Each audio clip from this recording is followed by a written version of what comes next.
Amy from Chegg Tutors.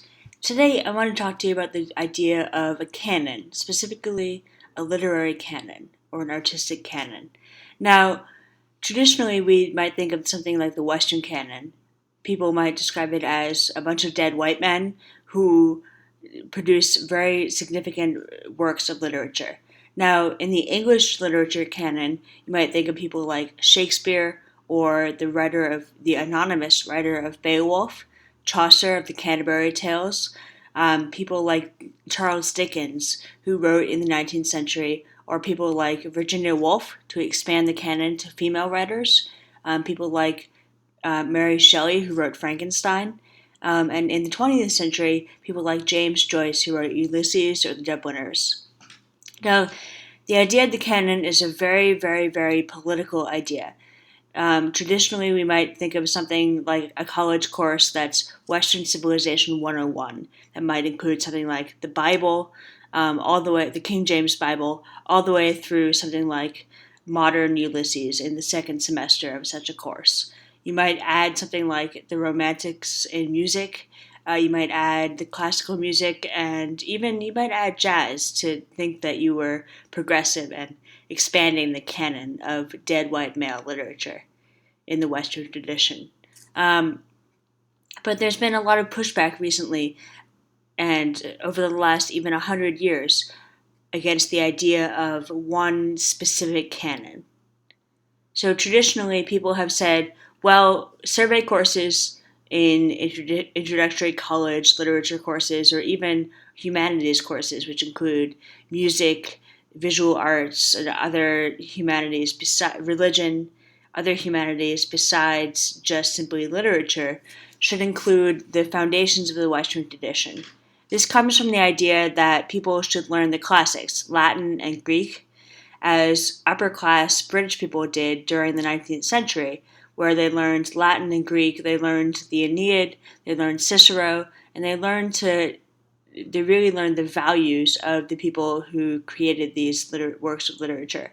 So they didn't only learn to quote these works of literature, they learned the myths and the archetypes, the typical patterns that characterize this literature. They learned the grammar from this literature, and they learned that this grammar was the only valid grammar, really.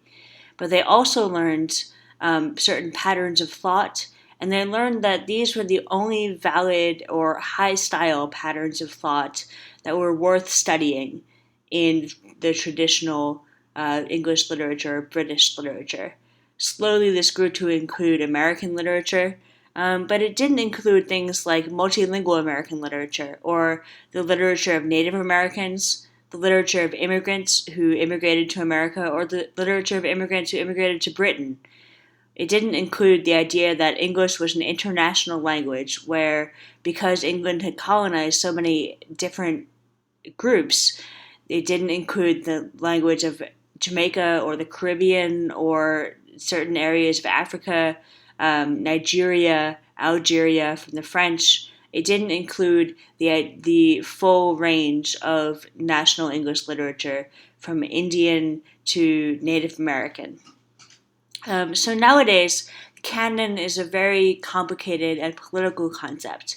Conservatives or people who simply value traditional culture might say, well, we should keep with the Latin and Greek classics. We should start from the classics, and we should go all the way up through Shakespeare to the modern day. We might include other European traditions like Goethe, Wolfgang Goethe, and we might include people like Franz Kafka. We might include certain continental authors who are still part of the European tradition. But they say that there's a very specific break between European and Asian or American or Southeast Asian tradition.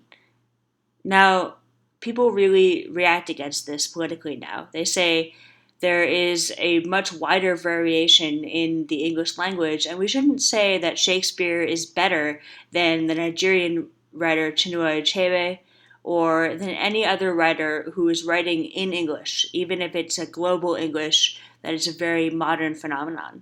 We shouldn't say that just because something is a colony or was a colony of Britain, it has a lesser status in the English language somehow, or its English is corrupted in any way.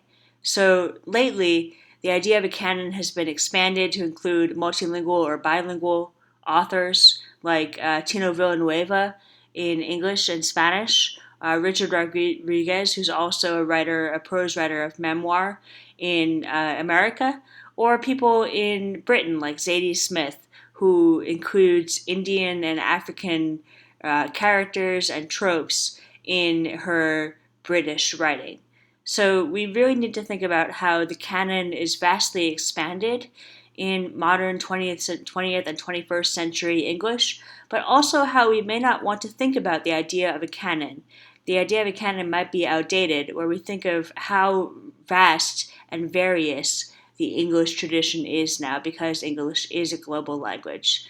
Traditionally, we might have said that English was the language of, along with European languages, the language of the Western tradition, but this may be an outdated concept, and that's been the subject of a lot of think pieces and quite a bit of vociferous commentary regarding the canon. This does not only have an academic significance, but involves the teaching of English at all levels, from college to the middle school level, where we say, well, we teach Shakespeare because he has an advanced command of literary language, but maybe we should teach other languages, other uses of the English language too.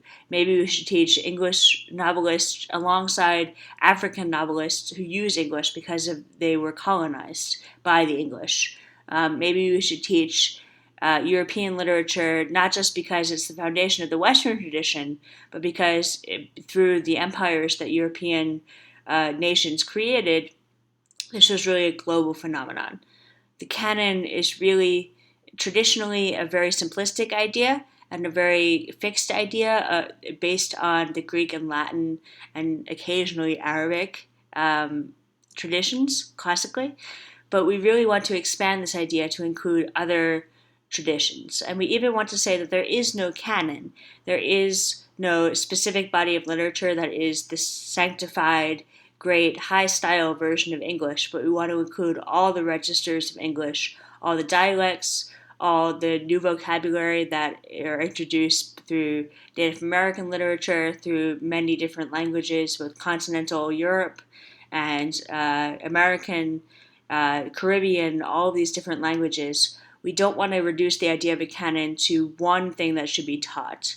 And this is really the foundation of a multicultural or culturally sensitive training in literature, saying, you know what, it's not just that we should transmit the Western tradition to future generations. We should say there are many, many people who use English now, and to be from Haiti, to be from the Caribbean, to be from Cuba, and use English is just as valid to use English in the European tradition.